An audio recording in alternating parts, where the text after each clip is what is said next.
I'm Christine Frizzau in Washington. Most agree the ability or inability of a sitting president to do his job is a significant story. But when questions were raised about President Biden's cognitive decline, those asking them were often shunned. In terms of taxes that they refused to, for example. In retrospect, many in Washington now admit there were signs of cognitive decline by President Joe Biden. The Democrats should just be straight up that he should not have run. But one of the biggest questions to emerge ahead of a new book detailing that decline and those who covered it up is, why wasn't this story more widely covered at the time? I think what there was not was enough very clear, vigilant, and tough questioning and coverage about what everybody could see. In June 2024, this Wall Street Journal article reported, behind closed doors, Biden shows signs of slipping. It was dismissed for a lack of named sources, despite speaking to more than 45 people over the course of several months. I am sort of actually embarrassed for the Wall Street Journal. When this company, Sinclair, dug into the story, it was labeled as a conservative media conglomerate amplifying misleading attacks of Biden's fitness. This version of Biden, intellectually, analytically, is the best Biden ever. Following Biden's only presidential debate with Donald Trump, deemed disastrous even by some of Biden's biggest supporters, questions did emerge. The president soon after dropping out of the race. Let's be really clear about this. The president's health, both physical and mental, is a story. The capacity of the person in the Oval Office to think clearly and quickly on these immense decisions and issues that come before him is a critical matter and is, frankly, a lead story. Those just released audio recordings of then President Biden speaking with special counsel Robert Hur, along with that new book, Original Sin, have already evoked many more questions. And now the House Oversight Committee says it plans to investigate what Republicans call a cover-up of Biden's mental decline. I'm Christine Frizzau reporting.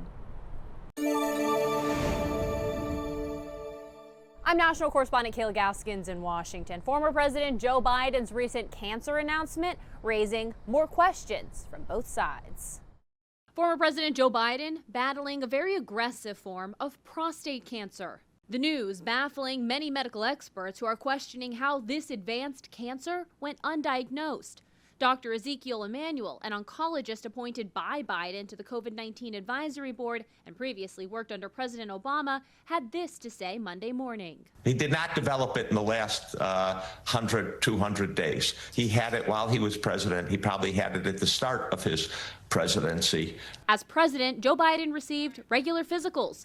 In the reports, his doctor mentions treating the former commander-in-chief for seasonal allergies and sleep apnea, monitoring him for skin cancer, as well as neurology and orthopedic consultations. While prostate cancer can sometimes be difficult to detect, there's no mention of screening or treatment, which surprised Emanuel. President Obama had this test. President Bush had this test. It is a little surprising that the doctor didn't take it. In his 2024 physical, Joe Biden's doctor concluded he was a healthy, active, robust 81-year-old male who remains fit to successfully execute the duties of the presidency. Some are suspicious of the timing of Biden's cancer announcement. Biden learned of the diagnosis on Friday. Well, what was the biggest Biden story on Friday? It was the release of those audio excerpts from his conversations with Robert Hur back in 2023, showing memory lapses. The cancer news also coincides with the release of books chronicling the alleged cover-up of Biden's declining health while in office. They are wrong. There's nothing to sustain that. Number one. The people who wrote those books were not in the White House with us. Though some accuse Biden's team of using the cancer revelation as a distraction, a growing number of Democrats and Republicans say the news actually raises more questions on whether or not Biden was transparent on if he was fit to serve another term. In Washington, I'm Kayla Gaskins. In a statement, former President Biden's office said his aggressive prostate cancer diagnosis appears to be hormone sensitive, which allows for effective management.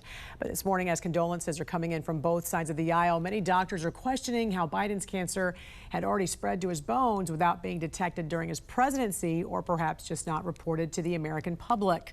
Joining us now to discuss is Washington insider Armstrong Williams. Good morning to you, sir. Good morning. Was this just another secret, do you think, the White House was keeping from the American public?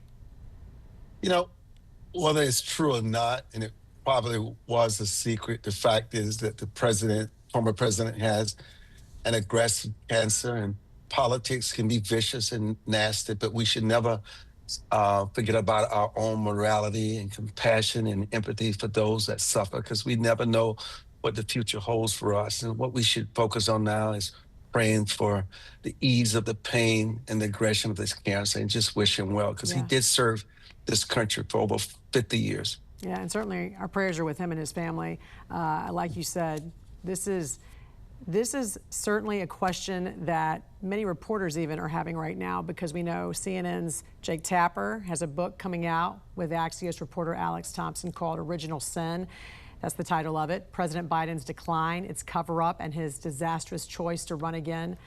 Tapper said during his book tour that it wasn't the media's fault for not covering Biden's cognitive decline, but said the press were victims of a lying White House. What's your thoughts on this?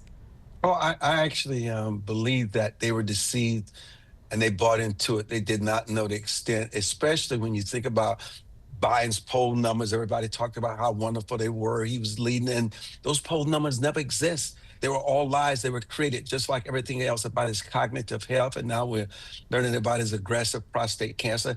They hated Trump so much, they would take El Cid, which is what Biden became, and put him on a horse, dead, to run him out in battle to give people hope that they could still win. That's where they were, Jan. But they lost. Well, before I let you go, Armstrong, I understand you were in Auschwitz, Poland this past weekend. I think we even have some pictures of your trip there. Tell me about your trip, and why were you there? Strictly to see the concentration camps in Dachau and Auschwitz. I mean, Jan, it was just, when you look at those crematories where they were burned to a crisp and others hang looking at the crematories as they drew their last breath, the cruelty and the depravity of human beings is just so profound. It was just, it's just incomprehensible what humankind is capable of. Tell us some things that only you could experience that we can't see through pictures or videos. You know, there are these trees that you walk through and the wind always blows. They're so tall, and you could smell death. You could smell the pain. You could sense the agony, the destruction. And the thing that you realize there, and I want everybody to remember, is that monsters exist, but they are too few in number to be truly dangerous. More dangerous, Jan, are the common men and women, the functionaries ready to believe and to act without asking questions. Because the question is not why it happened, how did it happen? And we said nothing, did nothing, and it will continue to happen. It's just as relevant today if we don't stomp it out before it raises its ugly head and people die for absolutely no reason at all. Yeah, amen to that. All right, Washington insider Armstrong Williams, always great to see you, sir. Thanks for sharing those pictures with us. We appreciate it. Thank you, Jan. I'm Matt Gelka in Washington, where an upcoming book about the Joe Biden presidency has bombshell details about a mental and physical decline that was far worse than the American public knew about. Had former President Joe Biden continued on with his campaign and pulled off a re-election win, his aides were reportedly discussing him using a wheelchair. It's one of the stories coming out in the upcoming book, Original Sin, President Biden's Decline, Its Cover-Up, and His Disastrous Choice to Run Again, written by Axios reporter Alex Thompson and CNN anchor Jake Tapper. Falls like this one from 2023 reportedly caused aides to scramble to ensure more mishaps didn't happen, and his deteriorating condition was apparent in the way he walked, according to the book. A wheelchair couldn't be an option until after the election. Then, his disastrous debate performance happened. We have to do with, look, if The White House repeatedly said at the time the former president was sharp. He is as sharp as ever, as I have known him to be in my engagement and my experience with him. Biden himself gave his first American post-presidential interview to The View, defending his time in office and addressing the upcoming book bombshells. Are these sources wrong? They are wrong. There's nothing to sustain that. The only reason I got out of the race was because I didn't want to have a divided Democratic Party. Questions about Biden's abilities eventually spooked donors and supporters, leading to his dropping out of the race, endorsement of then Vice President Kamala Harris, and ultimately a Donald Trump victory. Some Democrats who supported Biden at the time are now being questioned about what they saw compared to what they said.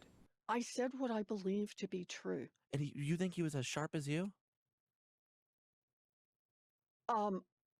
I said I had not seen decline. The upcoming book contains stories from 200 sources, and some members of the media are now admitting that the decline was missed and underreported in real time. Reporting in Washington, I'm Matt Gelka.